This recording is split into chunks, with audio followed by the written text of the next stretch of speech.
Happy Monday, guys. Welcome to PuckTime on WagerTalk TV. We've got sides, we've got totals, we've got props, we've got best bets for you in the NHL betting board for Monday night.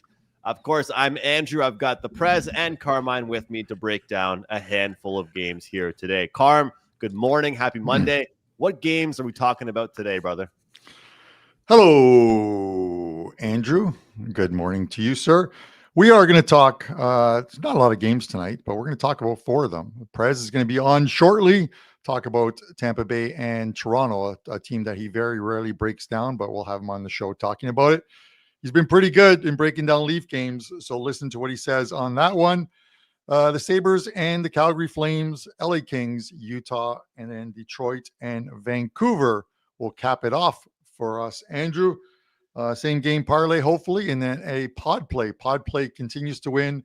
The 6 and 60 went 2-2-2 or 3-2-1, depending on whether you got 5.5 in the Vancouver game against Wallstead and Minnesota. That game landed on 6. I got 5.5. So in my mind, I went 3-2 and 1. And Andrew, almost a perfect day for me. And this is the part that sucks.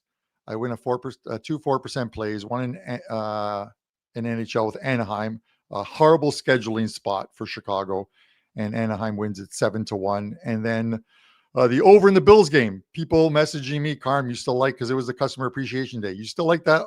I go, the snow does not matter. The Bills have no defense. Cincinnati has no defense. They're going to score at least 60 in that game. And I think they scored 70.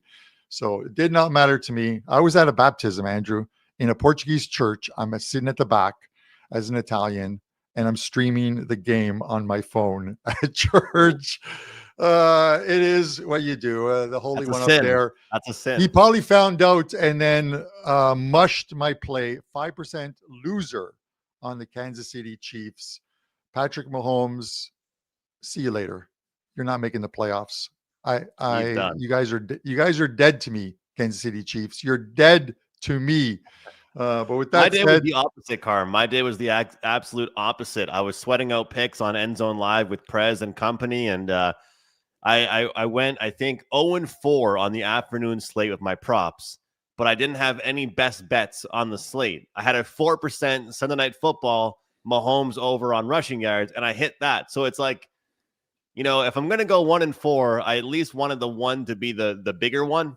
But I'm still not happy because I was so that's such a great prop run. I'm still on a great prop run, but part of me was like, dude, you probably shouldn't have put out that many plays. But at the very least, I'm happy the big one hit. 8-2 best bet run with the props, but it kind of sucks when you don't really know how to feel. Yeah. Like I went 1-4, but I'm like, at least the big one hit.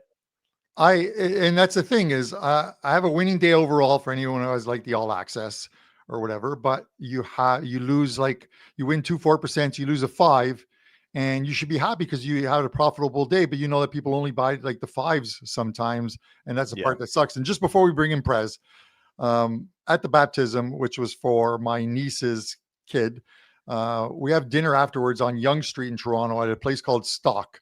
And Andrew, it was the weirdest thing for me, but it's because it does happen.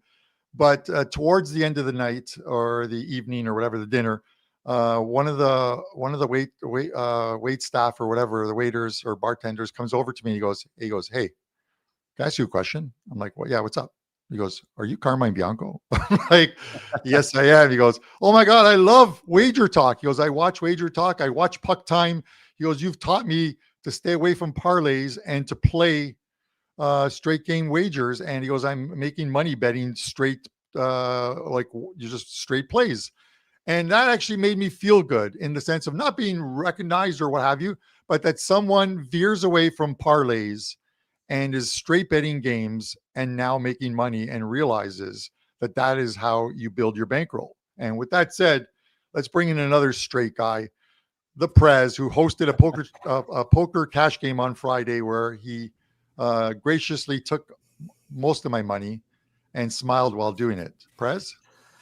Good morning, Prez. How are you, boys? So I hear we're complaining a bit about our losses. So I went 5-2 in NFL yesterday for my clients.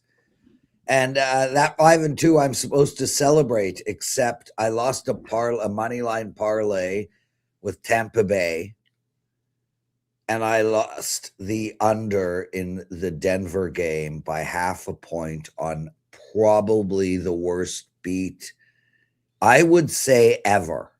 I have zero recollection of a worse beat than anybody who was sitting on Denver and the under in that game. That is as bad as it gets. That's tough. That is tough. But it does show that Pete Carroll knows the line and cares about his fan base, because well, I'm going to play devil's advocate though. What if didn't Sean McVay do that last year, where I think it was last season, where he kicks a field goal or something like that and says, so it lands on like 7 or something like that, and the line was 7 or 7.5, and he's like, it's about points or so. His comment at the end was why he went for a field goal, and he talked about it's about points. Points? Yeah, for the Raiders, is it their first three? The top 3 draft picks are based on points. I find but I'm talking about a similar situation last year. Yeah. Put yourself in someone's shoes that doesn't know betting. Like anyone that doesn't follow betting, what would they be thinking on that? Oh, he just wanted to score 3 points, I guess, or end the game. No reason whatsoever. Instead of giving Kenny Pickett, who's been sitting on the bench, a chance to have one glorious moment. Right, like a Hail Mary or something like that. Yeah, definitely. All right, Prez. Well, you know what? It is prime Monday night hockey in Canada. It is a regular Monday in America. But so where did we last leave all of your listeners? We last left all of your listeners with me on Friday, telling you guys that I had the play of plays, the run of runs, the streak of streaks, the bet of bets. I announced into the camera my record. I told you guys there was no play stronger. I implored, begged, and pleaded with you to buy it. You did. You came through for me, and I paid you back with an easy dub. I also last left the show screaming in the mic on my way out the door to bet the Toronto and Montreal game under. Thank you for that too, Prez. And I am here to say again, we are sticking to the plan. We are betting the Leaf game under. I understand that the Hillaby might be in net for the Leafs, or maybe even some guy that nobody knows. I don't care. The plan is to bet the Leafs under.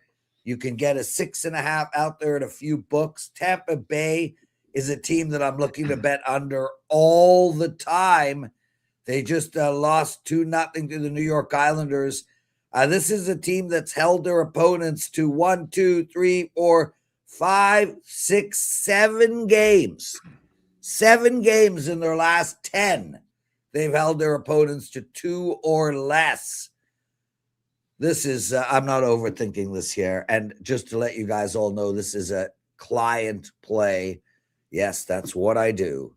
It's the under in the Toronto-Tampa Bay game. And I do lean on the Leafs slightly. Just slightly, but I don't like the spot for Tampa Bay to play against Tampa Bay. They've lost 3 games in a row, so I am concerned. And I'll make you feel good. It's not a backup goalie. I got a message from someone who's at the morning skate. How's it not a backup goalie? And Hildeby is starting tonight. He was in the crease at I think so. He should be confirmed in the next half hour or so as the starting goalie for tonight. Just for the record, everybody out there, and because I know Carm is a Buffalo Sabres fan and not a Leaf fan, the goaltender tonight for the Leafs is a backup goalie. He's actually the 3rd goalie. So he would be defined as a backup to the backup. But you said we might see a 4th string goalie. We're not. Well, we're not. Yeah. We're only going to see a 3rd stringer, but he's 6'7", and he's looking much better. Toronto better. deals with, Andrew. Their goalies are made out of tissue paper. A lot of the times wet. They just keep getting injured, and it is a tough spot. But Prez, I get it. They're playing well defensively, going into Carolina and pretty much shutting down the Canes, going into Florida, beating Florida. Game against Montreal, I thought was a bad spot for the Leafs. I talked about it on Friday. You did. and Montreal got the victory. That's why Andrew is smiling this morning. He just loves it when the Canadians can beat up on the Leafs. Yep. Prez, before you promote, man, why did you take my money on Friday? I tried not to, Carm. You bet the river $140 on the river. He's like, Carm. And he sold it. He sold it so well. This is why Prez is a good poker player. He sold it so well that he had to take money from a guy who's eating ramen soup 7 days a week so he could have another wagyu, whatever steak. Anyways, Carm, there's a reason I eat wagyu and you eat ramen noodles. Anyway. Thanks for having me on, everybody. What do you have to promote? So I got a big play in the NFL game tonight, which I love. It's my second strongest play of the entire NFL card, and I've had a monster week in the NFL. I won Sunday, I won Monday. On Thursday, I'm killing it in the NFL. So I got a 4% bet up tonight in the NFL. Some of the handicappers have 4% plays every night, which is totally reasonable. I've had 54% plays in the entire calendar year. 90% of my plays are 2 and 3% plays. So when I do have a 4 or 5% bet, it's a must bet play. And I won my 5% already this week in NFL. I got a 4% play up for my clients. I got 1 NBA, 1 college hoops, and 2 hockey bets. You can get them all over at WagerTalk.com. Lots of love, everybody. Thanks for having me, guys. Later, Presidente. Take care, brother. Oh, nobody. Andrew. Did you see that, Carmen? There's just nobody on the screen. There's like no one on the screen. Andrew, we're going to talk about, obviously, we're going to talk about the Sabres and the Flames up next. I don't get it. The Sabres on the road continue to get money. And I don't understand why. Is a team that has 2 road wins or 3 road wins on the season? We saw it against Philadelphia. I like the total in that one more than I did the Sabres, but they took money. This was minus 120 originally for Calgary, and now it's down to 110 both ways. And the Flames are playing well at home. Really respectable. They're accumulating wins. They have any of their losses have been I think 1-goal losses. This is a team that's playing extremely well, and it's 110 and 6. And for TJ Salvador, who's going to probably pop into our live chat, it should be Ukko-Pekka Luukkonen in goal tonight. There, I pronounced it once again for you, but it doesn't mean I want you to play the Sabres because I pronounced his name correctly. Andrew, how are you going to play this game? Well, Carm, you're kind of setting me up, making me feel weird if I take Buffalo here with everything you said there. No, but you do what you want to do. I have no idea how to play this game, which is why I'm going to you first. All right. I kind of like the Buffalo side here. And honestly, a lot of the reason is kind of just looking at, I hate to say it, but looking at some of the Flames wins and kind of how they've been winning, lately, I'm not really buying what they're selling to me. Even that win over the Mammoth, it was a pretty good spot for them. They played some good defense. That number against the Wild was very, very fishy. And it was almost as fishy as the number is today against Buffalo. Now, when you look at Buffalo, the one thing that you can trust is their offense. And somebody actually sent me a message on Twitter yesterday, or it was tweeted at me and said, when you have 2 teams going against each other, one team is an over team and one team's an under team, how do you approach that? How do you find out if you like the over or the under in that game? And Carmen, my answer was, you pick the better team. And I know it might be hard right now to figure out which team is better between these 2 teams, but I still think because of the offensive, ability and different weapons and the power play that Buffalo brings, they're going to bring a different level, I think, to this game than the Calgary Flames can. And I think when you look at this Sabres team, I know that they've been on and off overall, but I still trust them to score some goals. Now, they haven't played since Friday, and I kind of like that, especially since they're coming off a 4-1 loss. They will not be happy. And the funny thing is they beat the Jets 5-1. And then on Friday, and I think we talked about this on the show on Friday. Oh, no, I wasn't on with you on Friday, so I haven't seen you in a couple of days. It was a very, very simple rapid revenge spot because they had lost to Winnipeg. or they had beat Winnipeg just a few days before that. So I think you get a couple days to be upset about it. You kind of get to sit and stew, and then you get out and keep that road trip going. Let's not act like the fact that this is a road trip and a road game, it's that difficult for them, because they haven't played since Friday. So it's a couple days off for them. And I think this is kind of where this Calgary Flames team gets a little bit humbled. I'm acting like they're on a big streak here, Carm, but they've only won 2 games in a row, the Calgary Flames. Yeah, well. But this number kind of tells us, I feel like with the Flames, the books have kind of dictated. If you read the market the way we should be, we've kind of been able to just read how the books feel about these games. We saw that game for the Flames against the Wild. The Wild were minus 125. That told me it was a Wild Flames spot. Now with this one, like, Carm, are they implying that right now tonight on a neutral site, we're getting, minus 120, 125 here for the Sabres? What do you think? Because based on this number, I'm willing to take Buffalo out of Pick'em. Andrew, I wish I could. I wish I could they're back the play, you up. man. It is such a weird game for me. Like, you look at Calgary, and I get it. Listen, these are 2 teams at the end of the season, much like I said at the beginning, and people were saying that this is the year the Sabres make the playoffs. No, it's not the year the Sabres make the playoffs. And I said it right from the get-go. But people were predicting the Sabres make the playoffs, and I just did not see it. These are 2 teams that are not going to make the playoffs this season.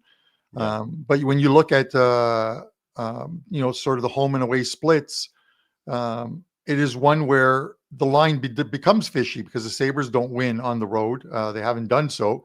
Doesn't mean they can't do it tonight. But then you look at the Calgary Flames, and look at their last 10 games. They've gone 6-2-2. The 2 of the losses were to Winnipeg by a goal, 1 in OT and 1 at 2-1. Another OT loss as well too. And then the only bad game that you can say they played was a 4-0 loss to the Chicago Blackhawks. That is the only multi-goal game that they've lost at home in that. So, the price, unfortunately, Andrew, at minus 110 both ways makes it that the money line, the puck line, even if you want to take Calgary plus 1.5, you're paying about $1.60 or $1.70. It's just not worth it as well too. Yeah. It is a weird one. If anything, I would probably lean to the under here in this one, with 2 good goalies. The last game that they played in Buffalo, Calgary beat them. This is one spot where outside of the conference, like a non-conference game, I don't look at that, as they call it, the rapid revenge factor coming into this one. Andrew, it's just Sabres lost 6-2 to Calgary, and they're going to start this road trip and play in Calgary and see how they do. I'm going to lean the under here. If it gets to 7, by all means, it's not making my card, guys. I can tell you that much. There's better games on the card to bet than one in which you're struggling to find the right side. When you're struggling to find the right side, normally you end up making the wrong decision. For sure. 100%. 100%. That's how I feel about some of these games where you just kind of look back and you're like, I'll just stay away. Carm, I wanted to mention, this is the front half. I apologize if you already mentioned this, but front half of back-to-back for Buffalo. So I feel like on these Monday slates, Wednesday slates, and Friday slates, it's important to look for the front half. Which teams are playing again tomorrow, right? Or on Saturdays, which team played on Friday? Because I think it's that much more important. Like if you're Buffalo, right? Sometimes we use the expression scheduled loss. Like if a team is playing their 3rd game in 4 nights, or they've had a busy schedule, or they have these 2. I remember when the Montreal Canadiens had a 3-game road trip. They played against Utah, Vegas, and then Colorado. Carm, which one do you think was the scheduled loss? Colorado, right? And they got their asses kicked on the Saturday against Colorado. So if you're the Buffalo Sabres going into this 2-game set, which game do you think is more winnable? Against Calgary or against Edmonton, right? You would obviously think the Calgary game is is the winnable one, but honestly, it would not surprise me. And you're absolutely right with that, Andrew. It would not surprise me if they go 0-2, because you look at what they've done so far, and that's all we have is the data that is presented to us at times. And the Sabres have 2 road wins, and both of them came in OT. And one of them came against Detroit, in Detroit, where the Red Wings fell apart in that game. And then the other one came in a horrible scheduling spot for Minnesota, where I actually took the Sabres with only one road win in Minnesota at like plus 130-ish, because Minnesota just came off a game in which it was like they won the Stanley Cup. They beat the Colorado Avalanche, who were just flying at the time, and they beat them in OT or a shootout. I'm not sure which one it was again. And those are the only wins by the Sabres. They haven't beaten a team in regulation on the road this season. And if your handicapping involves the do factor or the must win, then you're not handicapping the game. You have to have more data and definitive numbers that are in your favor in order to take a game like this. Any other team other than Calgary that the Sabres are playing tonight, given their record and their road record, the Sabres are not a prohibitive underdog, but they're at least minus 145, minus 150. What do you think the Edmonton Oilers are going to be in the second half of the back-to-back? Well, that's what I'm saying. Sabres. Let's make money on both games. Like, I think that I like the Sabres tonight, as I mentioned, and I think that if I like the Sabres and if the Sabres win tonight, it helps my case even more for taking the Oilers tomorrow.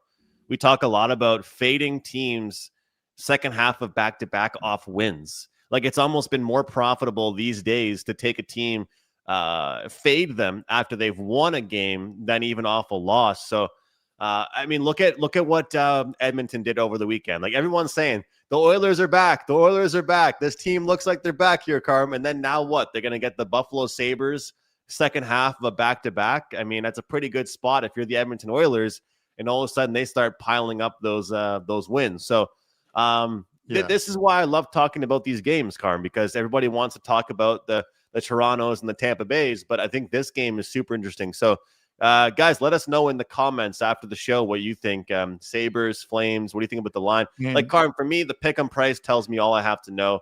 I know Calgary's not a wagon, but I'm gonna take that.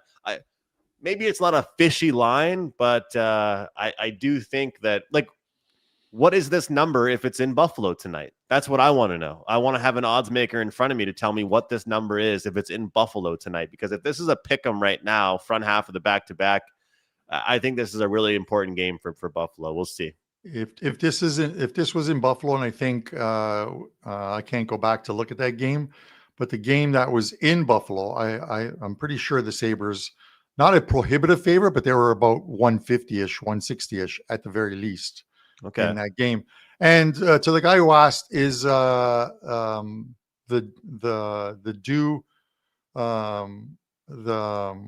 must win or their due the same as regression? It's not, because you can find regression based on analytic numbers in which a team, much like I said at the beginning of the season with the Rangers, creating goal scoring chances but not scoring goals. Eventually, once they start to go in, if those numbers remain consistent, they're going to start to win games, and they did. Conversely, if a team's high danger chances, if a team's expected goals are decreasing, that's a team, but they're still winning games. That's a team that, and they weren't expected to win games, kind of like the Boston Bruins, the Pittsburgh Penguins. Those are teams that regression is going to set in. So regression, I don't think ever sets in for good teams, Andrew. Like, the Colorado Avalanche playing phenomenal, but they're going to lose 2, 3, maybe even 4 games in a row at one point. That to me is not regression. It is just a good team that isn't getting the results. Completely different. Yeah. You have to look at the numbers and analytics and watch a team's even their XG. If you're not into doing data mining and looking at analytics, then you're going to rely on clicking on the standings and saying, okay, this team's won 7 of 10. I'm going to take them because they're playing a team that's 2-8. It's like what Yanni the Greek says in the summer card, right? With the baseball, the bad teams in baseball are going to win how many games? 40 games, 50 games. How many games did how many games did the Miami Marlins win this season in the MLB? It tells you all you have to know, right?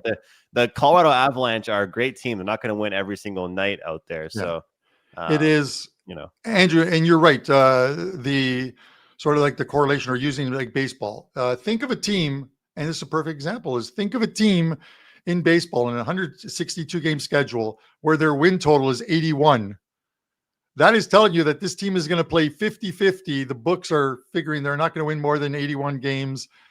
Pretty much that's the number that they've put it at. And now you're relying on trying to pick winners and times to take this team and times to fade this team. It is extremely tough. And I'm just using that as a small example. You don't want to look at win totals and try and come up with why you should play on or against a team. But in baseball, if a team is winning games and there's, I won't call it luck, but they're outplaying their numbers at some point, that regression will hit and they're bet against teams. For sure. But with that said, Andrew, are any of these teams bet against teams? The LA Kings, Utah, I wanted to call them the Utah Jazz for a second. We're all over the place. The Mammoth, the Utah Mammoth, minus 119, minus 102. Man, I was a huge Karl Malone and John Stockton fan for the Utah Jazz back in the day. The Mailman, minus 119, minus 102 on the Kings. 5.5 the total. How are you playing this one? Yeah, this is kind of the first game back after the road trip kind of angle here, Carm. But the funny thing is about this angle is that it kind of presents two different things for us. It's the first game back after a road trip angle, but it's also the one team is off a shutout angle. So it's kind of like two sides of the coin here. How do we approach it? One team was off a crappy effort. One team, hey, maybe they're going to be in a tough situational spot. Now, when it comes to the LA Kings, I had a mediocre weekend, Carm, but one of the bets that I made, actually, I had a parlay with the Hurricanes and the Kings. And I think it might be my first parlay that I've given out all season long so far. I'll tell you what, I wish I just took both teams on the puck line because they both easily won. Yeah. But I think this Kings team, I'm actually I'm a bigger fan of this team offense and their ability than a lot of people seem to. I feel like a lot of people have given up on this LA Kings team. I like them, and one of the reasons why I like them is because of the depth on their roster. So I would potentially lean towards the Kings side in this one. But Carm, in 5 of their last 6 games, 4 or 5, we could say, they've gone under the total. A lot of that has to do with Darcy Kemper. A lot of that has to do with maybe some of their guys like Phil Deneau and some other forwards struggling to score. But I think this is the perfect spot for an over. I love the first period overs when a team is off a game in which they were shut out. I love looking at the overs in general when a team is in their first game back after a road trip. And what do we always say? First game back after a road trip is different when it's a first game back after an unsuccessful road trip. And the Mammoth, we don't know how they're feeling right now overall, but when it comes down to it, they lost 6-3 against the Sharks, won 7-0 against the Ducks, won 4-1 against the Canucks, lost 2-0 against the Flames. It was a tale of two different teams here, Carm. They looked unbelievable against two teams, and they looked not so great against two other teams. So I lean towards the over, first period over, but it's hard for me not to like the Kings. I feel like the Kings are one of those teams that could build momentum off, what do they get, a touchdown and the extra point? Just the touchdown against the Hawks. So I lean towards their side. How do you feel right now about the Mammoth overall? Like, are they a team that, like, a lot of people are starting to worry about them and think that maybe they got off to such a hot start, their shooting percentage was so high, and the regression started to settle in a little bit for this team. What do you think with this Mammoth team? Andrew, they're and obviously no ill will towards them, but they're the repackaged Arizona Coyotes or whatever you want to call them. Obviously they added some players, which kind of helps them, but off to a great start in a season in which, again, I didn't think they'd make the playoffs either. But you're missing, like, Andrew, quite possibly the most important betting tool and angle we have for this game tonight. And do you know what that is? If you go to, like, I follow the LA Kings, I follow all the teams on social media, but yes, I know on what you're going Facebook. to say. I But know what you're going to say. on Facebook, there's a bunch of pictures of the LA Kings with their moms. Kopitar, Darcy Kemper, Dowdy, they're all pictures with their moms holding up the jerseys because it's the mom's trip. I remember, God bless him up there, Dave Koken. He used to love to try and find out when the mom's trip was because he'd be like, there's no way these players want to disappoint their mothers. And during the Christmas season. But I have this question for the LA Kings organization. It's the mom's trip. You take them to Florida or Tampa Bay, where the weather is beautiful. Like, you're going to Utah. Come on, man. Like, I don't know. Again, no ill will towards Utah, but I think the Kings first period, Andrew, for me, you're going to get them at pretty much even money in this spot. Come out, try and keep all the moms happy tonight. And I think it's a bad scheduling spot for Utah. And I talked to you guys about it as we entered this month. I said, watch out for December because there's going to be a ton of bad scheduling spots. Back-to-backs, 3 games in 4 nights, 4 games in 6 nights, 6 in 9 nights. As the NHL tries to cram in as many games as they can before the Olympics, if the Italians ever figure out how to make the right-sized arena. Yeah. But with that Tom, said, you're taking some heat today here, brother. You're taking some heat. Utah has some nice scenery. Hey, I know. Utah is awesome. It's a nice. You know what? I actually heard it is a pretty nice place, but maybe that's why I've flown over it, so it's from above. It looks great. Maybe that's why the moms go there and the dads go to Vegas or the dads go to California. The dads aren't going to Utah there, so we'll see. Lowe's kid, be careful there, man. I'm gonna. Come on, Carm. He's putting. Oh my God, he's putting his 401k. We have a 401 here in Canada, but it is the Highway 401, which is kind of like the highway in LA. It's not really a highway because it's a parking lot, and you never move during traffic. But with that said, no, man, I've only flown over Utah. I've never actually stopped there, but I will make a trip to Utah one of these days. So maybe the Leafs or Sabres in Utah, like a road trip, or when I'm in Vegas, Dan Alexander and I will meet up in Utah and we'll watch the games. Does Utah have a lacrosse team? I think so. I'm not even sure. Yeah. Okay. Carm, you and I got to go to some playoff games together. I feel like that could be cool to do. Like, that could be something that we could do together, film some content, go to some games. And the only thing that sucks is that we'd have to pick a spot to stay. Like, maybe if it was pick a spot that's, it's going to be a best 4 to 7 series. We think there's going to be at least 6 games. That way we get to go to at least 3 games in the series, and we just stay in one spot. We could film puck time together. I feel like we could do that. Ooh, the salt flats. I like the sound of that. That's good for you.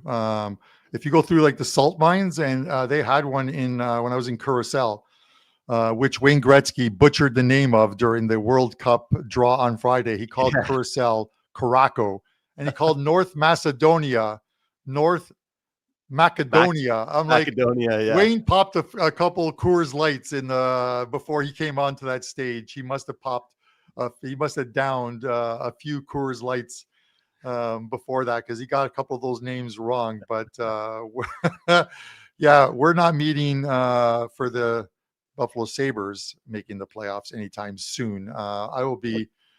I'll probably be betting hockey with Dave Koken up there before the Sabres make the Stanley Cup. So I gotta ask Perlo, I love you. We've done shows. I gotta ask you, why don't you think the Sabres care about this game?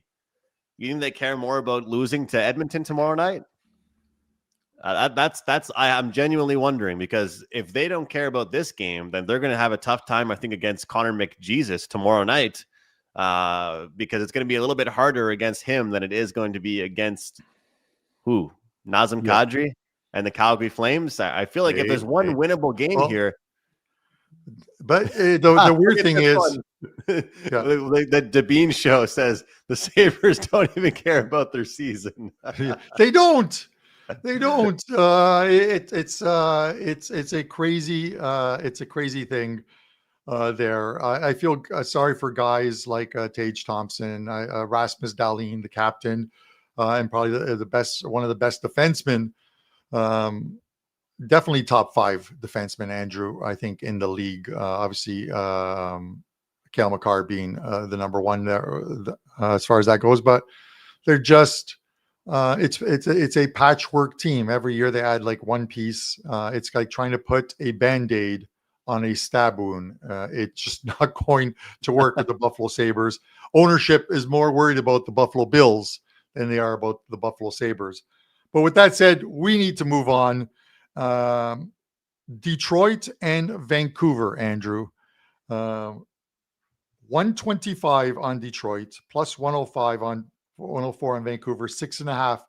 Is this one of those simple ones where I just say to myself, hey, self, the Vancouver overs keep coming in.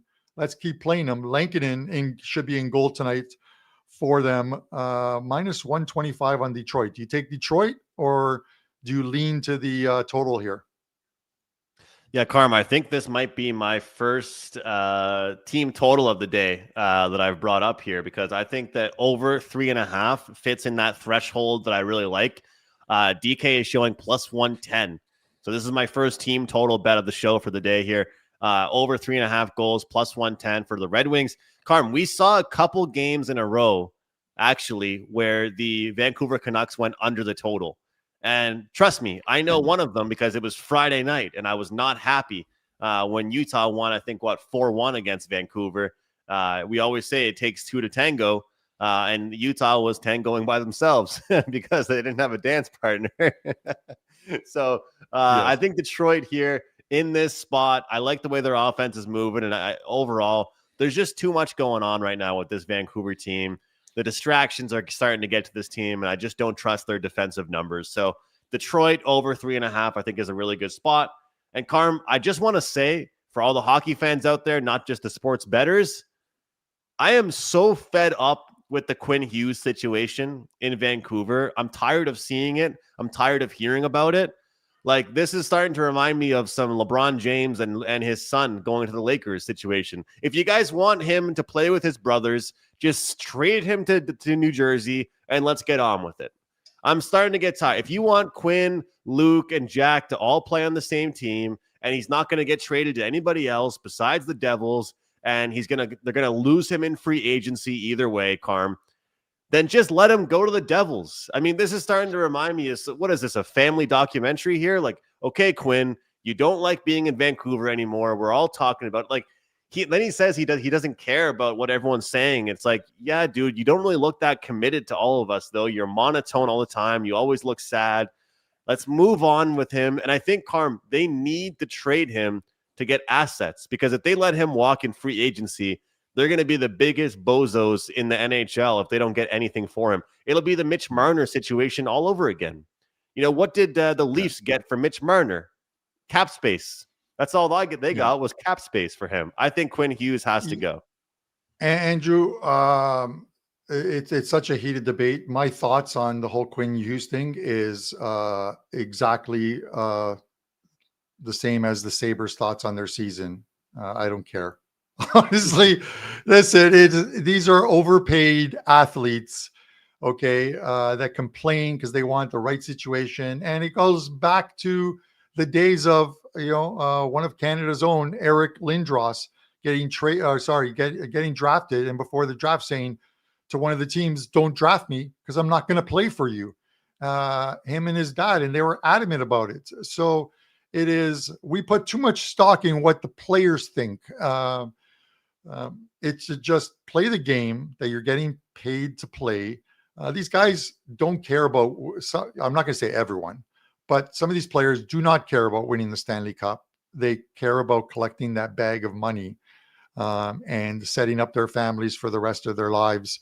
Yeah, sure. If you're a Canadian and to the point, maybe a US guy that grew up watching hockey and seeing some of your heroes lift that Stanley Cup, it's what you want to do. But at the end of the day, there are so many people that fail in winning the Stanley Cup and very few that actually get to lift it, that the more important thing is making money. And that's what it comes down to. So. That's the business we're in, Carm. That's the business we are in. I like this one here from The Bean Show. Says, just because they're brothers doesn't mean they're going to automatically get chemistry and points on the ice. Exactly. Yeah, you know what I mean? mean Like there's been brothers before, Andrew, like the Stasny brothers back in Quebec, and then the Sundin? Yeah, they're the best brothers, man. Those guys were awesome. Yeah. You know what I mean? And they refused to get traded unless they were both traded to the same team. Yeah. Again, another problem in Vancouver and stuff. So, you know, it is, at the end of the day, it is what it is. You look at, you know, it's the markets that they play for. You look at the Vegas Golden Knights and the Toronto Maple Leafs, you know what I mean? The whole Mitch Marner thing. He is overjoyed to be in Vegas right now. And the Leafs could be in first place and he would not care, because he is not under the same media and fan scrutiny as he was in Toronto. The guy was putting up 100 points. And yeah, you want to hang not winning in the playoffs on one player, exactly. Maybe hang it on your best player, who's supposed to be Austin Matthews and not Mitch Marner. But he's loving his time in Vegas. God bless him. He got his money. He's happy there. He's playing on a team. His family's happy. He's happy. It's all that you can ask for. Sure. I like this comment here from Brewfesser here. He says, look at the goalies here last 5 games. Look, Lankinen has an .881 save percentage. Talbot has an .883 save percentage. 2 goalies that I would not want to take an under in. That's all I'm going to say. 2 goalies that I would not want to take an under in. That's for sure. So, Carm, overall, you know, I know Brian has talked about how lately it's not as much about the goalies, about the team. But I think these days in the NHL, we've seen like the 1A, 1B become a lot more popular. Like, you know, like when I was younger, the backup goalie didn't play nearly as much, right? And the backup goalies are playing a lot more now. So I feel like we can take advantage of that from a betting perspective, whether it's betting on the team because you get better odds, or just fading the backup goalies because they're just much different. And I feel like that's the case in some of these games right now these days. Yeah. It's Andrew, I'm telling you, December, unless you guys absolutely love a number overnight, do not play it unless you've gone through the goaltending rotation for teams to make sure that they're not on the first of a back-to-back or in the second of a back-to-back, and you're going to end up with the backup goalie. There's sites that will show you that. Make sure it's not a bad scheduling spot. There's going to be a lot of bad scheduling spots. Yesterday, I had one play in the NHL, Andrew, a 4% play on Anaheim in regulation. I knew that they were going to win in regulation, and I was certain they were going to win in regulation. I didn't know that was definitively going to happen, but I would have taken the puck line as well too. It was such a bad scheduling spot for Chicago, even though they spent 2 days in LA playing the Kings back to back. You knew that it wasn't going to be Spencer Knight in goal. He played the first 3 games of the road trip. You knew it was going to be Arvid Soderblom, and you can find that on different sites. And it just, and you had the Ducks coming off of a huge win for them, a bounce back win after losing 7-0 at home to Washington, or losing 7-0 at home to Utah to beat Washington in OT. And that was a team that was red hot. So they're back on rails. And I just thought it was a great spot, lay $1.30 or whatever it was. And it was a no-brainer. It was like 5-0 at the end of the second period. I didn't even have to watch the game. But with that said, Andrew, I need a no-brainer as far as like same game parlays go. Do you got one? Carm, I've got 3 picks for you here. I'm just trying to bring up my same game. Carm, I'm having trouble loading it. I'm actually going to go to you first if you don't mind. I'm having trouble loading this. All right. He's going to go to me. We are going to do the pod. And it's going to go back to the original game that the Prez broke down, which is Tampa Bay and Toronto. I really like Tampa Bay in this spot. I think they're favored. They should be favored in this game. And that is even with the fact that likely it's going to be Hildeby for Toronto. He's confirmed. Jonas Johansson could be the starter for Tampa. For me, it's the difference between Johansson and Vasilevsky. While it might sound huge, it is how Tampa Bay is playing in front of their goalies that really matters. And it's a Tampa team, Andrew. Like when I look at this Tampa Bay team right now, it is a team that I think it is a great bounce back spot for them, playing against the Toronto Maple Leafs here. I think their last game, they drop a result. Let me just find it here. To the New York Islanders. You look at this team thus far. They lose 2-0 to the Islanders. They lose 4-3 to Pittsburgh at home, and they lost to the Islanders again 2-1. This is a team that is still playing well in front of their goalie, just not scoring some goals. But it's a team that whenever they play the Leafs, they find scoring. And this is one of the reasons why I like them in this spot. You're getting minus 115. It's steamed a little bit to minus 118. It's going to hover around there. It's not going to go that much higher, but this is the play I like today. I'm going to go with Tampa Bay. Try and continue to win with these pod plays. Minus 115 in this one with Tampa Bay against the Toronto Maple Leafs. Let's see if we can continue to build that. We're up a decent amount, 64-47 on this pod play. So with that said, Andrew, go Lightning. You've been cashing tickets. I like that one there, Carmen. You know what? They're getting healthier. I think that they should be fine. As long as Braden points out there for you, I think you should be good. I don't know what the deal is with the NHL injuries. He's iffy right now. I didn't see any notes from the morning skate as of yet. And I did, while Prez was talking, I did message someone to see if he was on the ice for the morning skate, and didn't hear back. I just heard that Hildeby was going to be starting. Was the only text that I got back. So we shall see. Yeah, it's going to be a good one here, Carm. I'm looking forward to watching that game. Although, because the Montreal Canadiens aren't playing tonight, I have committed to a Christmas movie with the girlfriend. I told her on nights that the Canadiens aren't playing, you can book me for some Christmas movies. That's the rule in the household. So one TV, Monday Night Football, one TV, Christmas movies, and one TV, Lightning and Leafs. And now it's time for the same game parlay brought to you by the Hallmark Channel. Yeah, McInnis exactly. And the Hallmark Channel, where it's the same actors, and they just it's like the dice thing. They just shake it up and roll it out, and it's some guy who comes back to his hometown at Christmas time and meets his sweetheart from high school or university, and she's got a failing business. He's got money, and they get back together again somehow. You know what? I hope it's Elf from Lost Kid. One of them, Poe Buddies Nerfic says Die Hard. I think tonight might be keeping it simple. Home Alone. I think Elf has to be closer to Christmas. Elf might have to be closer to Christmas. All right, I'm going to get Carmine out of here for a second, and I'm going to go to 3 player props that I like for tonight. These are good head-to-head matchups. Guys, this is not exactly a same-game parlay. I mean, you can same-game parlay 2 of these. Victor Hedman, anytime assist, plus 126, whether it's 5-on-5 or it's on the power play.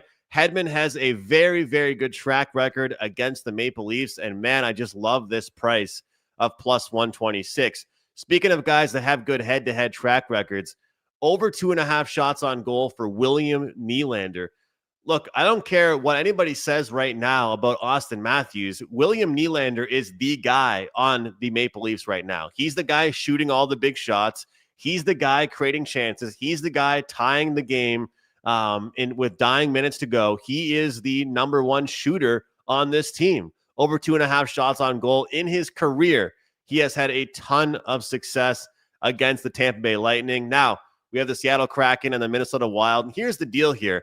This Kraken team has minimal offensive production. They are constantly searching for production on the offensive end, but sometimes certain players just play well against certain teams. And whether it's a little bit of a sprinkle on a goal scoring prop or whether it's a shots on goal prop, Jared McCann over 2.5 shots on goal plus 105 against the Minnesota Wild. So 3 player props. These can all be singled, guys. We can put these in a 3-game set, but these can all be singled as well.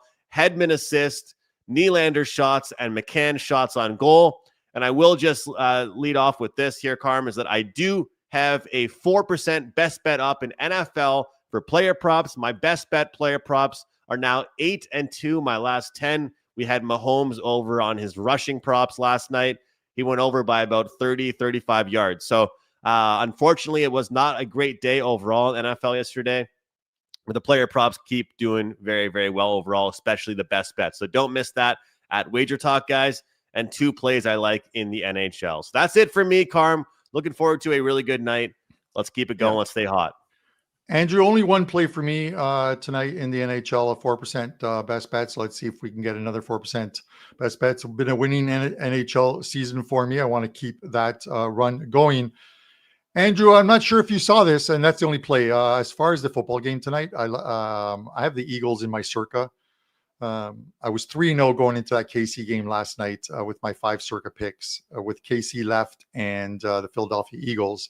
KC disappointed, but I would love to go 4-1 and move closer to the money as the season winds down. But one play in the NHL, you can find that over. And then I'm going to at WagerTalk, WT.buzz/CB.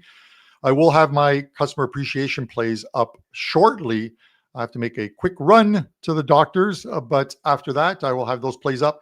Andrew, I'm not sure if you saw the breaking news that is going on right now, but you might want to watch the news. There's been a shooting at the Nakatomi Towers. Hopefully everybody is okay there. I'm not sure if you saw that news coming across the wire, Andrew.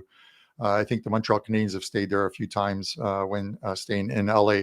But to everyone else, have a great night tonight. We'll see you tomorrow. The Prez and Brian Leonard on tomorrow's show. Buster returns on Wednesday. This is Puck Time. Hit that like button on your way out and have a great betting day.